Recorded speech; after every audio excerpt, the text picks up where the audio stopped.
Is liquid cooling necessary for high CPU performance over extended periods?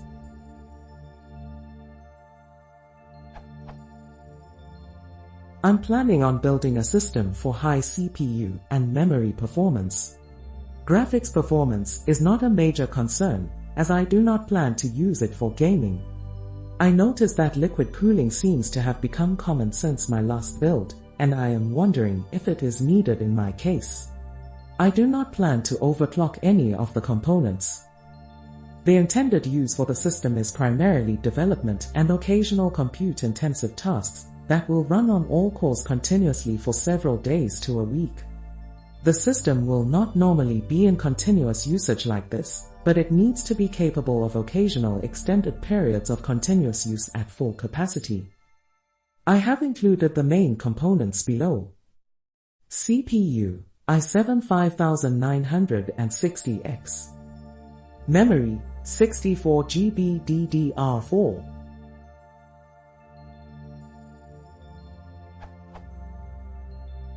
Graphics card NVIDIA GeForce GT 732 GB. Drive 1 TB SSD. Drive 2 4 TB 7200 revolutions per minute HDD. Power supply 700W. Is liquid cooling needed for the above build? If not, is there any advantage in using it? I have read reviews that mentioned liquid cooling unit failures that resulted in leaks, so I would rather not use it if it is not necessary. Thanks.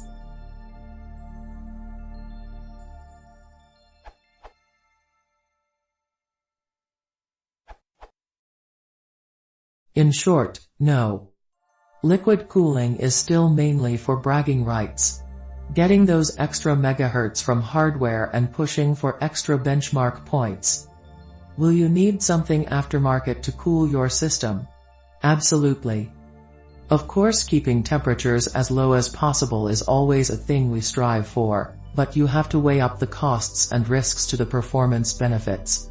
Pumps, radiators, reservoirs, heat sinks, fans, tubing and coolant add large amounts to a build's cost. Even all-in-ones are quite pricey, and can cause problems, boil off, pump fails, etc.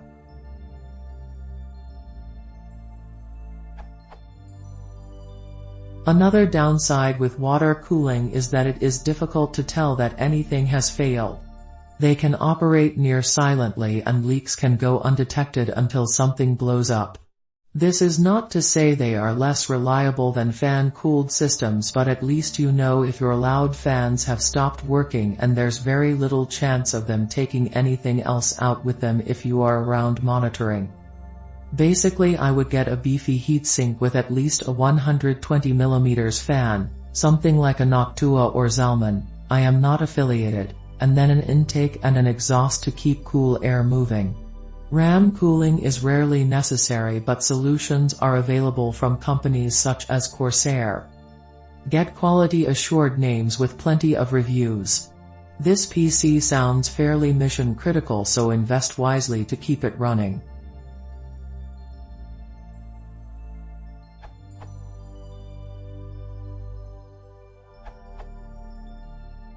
Honestly, as an owner of the same CPU in a similar system, I would say most definitely. Do not be fooled, the 5960X is a very fast and efficient CPU, but it's also deceptively hot because it's actually so much smaller than the 3930K I upgraded from, and thus the heat is much more concentrated. And even the 3930K was very heat sensitive. I removed my 3930K due to heat damage while it was running on air and talked to Intel directly about it, so I will talk more about that than the 5930K I have now.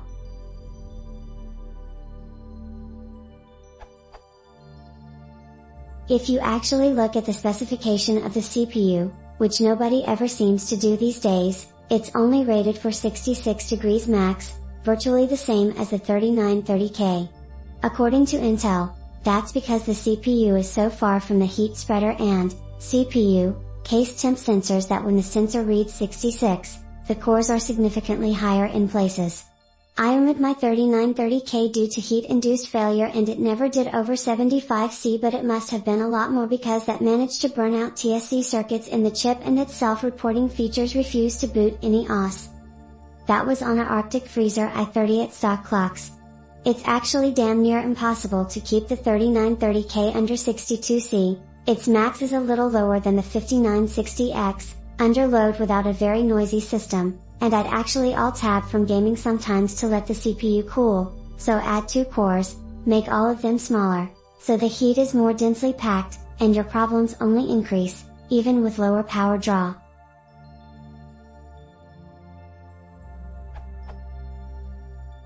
I bought a closed-loop water cooler. I suggest you do the same. H80FY, never tried to overclock beforehand, but after I can run the 3930K at 4.3 at 63C under load, and low 50 stock under load. It's my only closed loop, so I expect the same from others, but it's built very solid and I highly doubt it will ever leak. I would recommend not building your own for that very reason. I use the same cooler on my 5930K, and it maxes 56C. I don't really see a point in OC ATM, so I haven't tried. My baby is still new lol. I will comment that you might want to consider ECC RAM and a Xeon if you're doing something like programming. I've ran into guys that had single-bit errors while compiling that caused their software to be released with a bug that took them an incredibly long time to figure out and fix.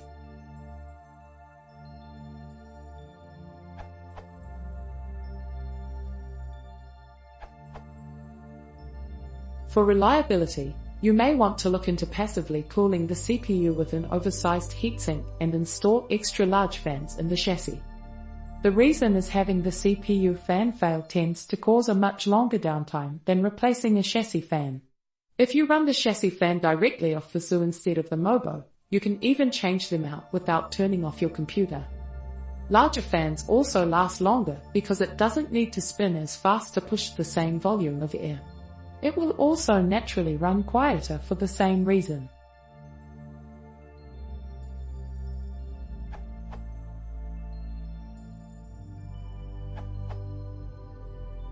Yes. I just put together a new Xeon E3 1276V3, Haswell, or, like the i7 4790 with more cache and ECC memory capability. With the supplied cooler, even with no case, it overheated 100 degrees Celsius after 1 minute running Prime 95 64-bit. Not overclocking, BTW. Even a simple closed-loop liquid cooler essentially moves the bulky radiator outside and removes the size and weight restrictions for motherboard mounting and fitting inside a case with airflow. I've never had a leak once a system is tested and commissioned, since I turned to water cooling in the Pentium Presco era.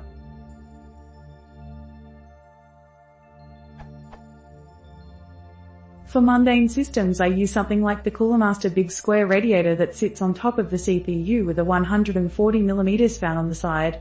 But for sustained performance cooling, you would also need, at least, case fans or ducting to go with that, and I don't know just how much it could handle without being very noisy and take a huge volume of air. From the discussions in the comments, it appears that Performant Code can push it far beyond the thermal limits, so water cooling is necessary to make use of that performance capability. To make it clear, this is not overclocking and is running the MB, memory, and CPU at stock specifications. Number crunching code can significantly exceed what the supplied stock cooler can handle.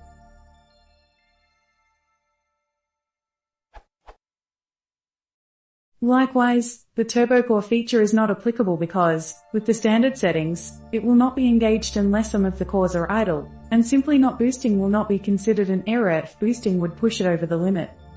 An aftermarket heatsink that maxes out the weight that can safely be supported by the motherboard could handle more heat if you give it enough airflow, but I can't say for certain what that is capable of with in-case use.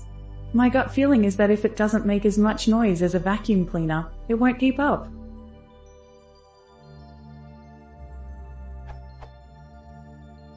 Considerations: some similar processors have fewer cores or lower clock speed, and that would make a difference. I also have a E3 1245V3, 3.4 GHz instead of 3.6, running a file server and it has no problems whatsoever with a 5 inches square heatsink. The emphatic yes to liquid cooling is for high-performance computing, CPU number crunching, usage. Also, if testing the effectiveness with your actual use case, be careful not to underdo it. The software might get updated to use new instructions or be optimized for that architecture, and you would not be able to take advantage of the performance improvements if that now pushed you 20 watts beyond your thermal limit.